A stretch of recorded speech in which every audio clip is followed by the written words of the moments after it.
കഴുത്തിലും ശരീരത്തിൻ്റെ മറ്റു ഭാഗത്തുമൊക്കെയുള്ള മുഴകൾ വലുതായി പൊട്ടി പുറത്തു പോകണം, എന്നാലേ അത് ശരിയാകൂ എന്നുള്ള സംസാരം പൊതുവെ നമ്മുടെ നാട്ടിലൊക്കെയുണ്ട്.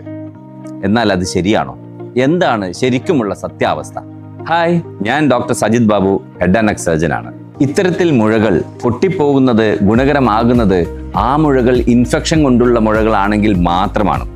എന്നാൽ ഇത് ട്യൂമർ കൊണ്ടുള്ള മുഴകളാണെങ്കിൽ, പ്രത്യേകിച്ചും ക്യാൻസർ പോലുള്ള ട്യൂമർ കൊണ്ടുള്ള മുഴകളാണെങ്കിൽ അവ പൊട്ടിപ്പോകുന്നത് ഇത് ചികിത്സിക്കാൻ പറ്റാത്ത സ്റ്റേജിലേക്ക് പോകുന്നതിൻ്റെ ഒരു ലക്ഷണമാണ്.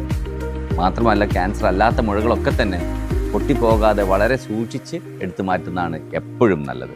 അതുകൊണ്ട് തന്നെ ഈ മുഴകൾ ഇൻഫെക്ഷൻ കൊണ്ടാണോ, ക്യാൻസർ കൊണ്ടാണോ, അല്ലെങ്കിൽ മറ്റേതെങ്കിലും കാരണങ്ങൾ കൊണ്ടാണോ എന്നുള്ളത് പരിശോധിച്ച് ഉറപ്പുവരുത്തേണ്ടതാണ്. മാത്രവുമല്ല, ഇവയൊക്കെ തന്നെ നേരത്തെ ചികിത്സിക്കുന്നതാണ് ഏറ്റവും ഉചിതം.